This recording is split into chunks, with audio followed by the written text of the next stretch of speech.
అదే RTV app వార్తల్ని క్షణాల్లో చదివే అవకాశం ఉంటుంది. ఒక న్యూస్ పేపర్, ఒక టెలివిజన్ ఛానల్ మీ చేతుల్లో ఎప్పుడూ ఉంటాయి. ఆంధ్రప్రదేశ్ ప్రజానికానికి నా నమస్కారాలు. నా పేరు kill Venkataramesh Naidu, AP tourism director మరియు రాష్ట్ర టీడీపీ కార్యదర్శి. ఈరోజు బంగాళాఖాతంలో ఏర్పడిన అల్పపీడన కారణంగా మన రాష్ట్రం మొత్తం భారీ వర్షాలతో పాటు అతి భారీ వర్షాలు పడుతున్నందువల్ల మరీ ముఖ్యంగా మా ఏజెన్సీ ప్రాంతంలో కొండ చర్యలు విరిగిపడటం, అలాగే వాగులు మొత్తం నీటితోని ప్రవాహాలుగా వస్తున్నాయి. అలాగే మా టూరిస్ట్ ప్రాంతాలైనటువంటి తారాబు జలపాతం కానీ, అలాగే కొత్తపల్లి జలపాతం కానీ అధిక మొత్తంలో నీరు తాకిడి ఎక్కువ ఉన్నందువల్ల టూరిస్టులు గమనించగలరు.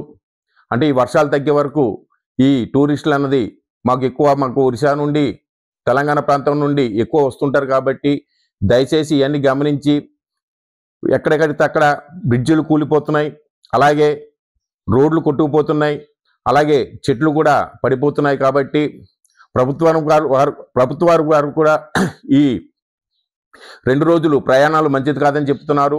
అలాగే నా తరపు నుంచి ఏంటంటే, మా ఏజెన్సీ ప్రాంతంలో కొండ చర్యలు ఎక్కువ విరిగిపడుతున్నాయి. కాబట్టి దయచేసి మన ఏజెన్సీ ప్రయాణికులు కూడా సురక్షితంగా ఉండాలి.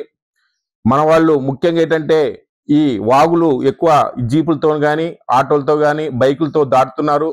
దానివల్ల ప్రాణహాని కొంచెం అధికంగా ఉంటుంది. కాబట్టి దయచేసి ఈ వర్షాలు తగ్గే వరకు ఎట్టి పరిస్థితుల్లోని ఎవరి ఇంట్లో వాళ్ళు పరిమితమై వర్షాలు తగ్గిన తర్వాత మీ పనులు మీరు చేసుకుంటారని చెప్పేసి కోరుకుంటున్నాం. ఎందుకంటే ఇది శ్రీ జిల్లా కలెక్టర్ వారు ఇవన్నీ ఉద్దేశించి కూడాను ఈ బడులు కూడా ఈరోజు సెలవు ప్రకటించున్నారు. కాబట్టి దయచేసి మా ఏజెన్సీ ప్రజానికానికి ముఖ్యంగా చెప్తుంది ఏంటంటే, దయచేసి ఎవరు కూడా వాగులు దాటి వెళ్ళొద్దు. అలాగే పర్యాటక ప్రాంతాల్లో కూడాను ఈ వర్షాలు తగ్గే వరకు రావద్దని చెప్పేసి. తెలుగులో ఫాస్టెస్ట్ న్యూస్ ఇప్పుడు కొత్త అవతారంలో 5 సెకండ్లోనే పూర్తి వార్తా సమాచారం మీ చేతిలో. సోషల్ మీడియా ట్రెండ్స్ మీ కళ్ళ ముందుకే live TV and voice search ఆప్షన్స్తో ఇప్పుడే డౌన్లోడ్ చేయండి. యాప్ లింక్ డిస్క్రిప్షన్లో ఉంది.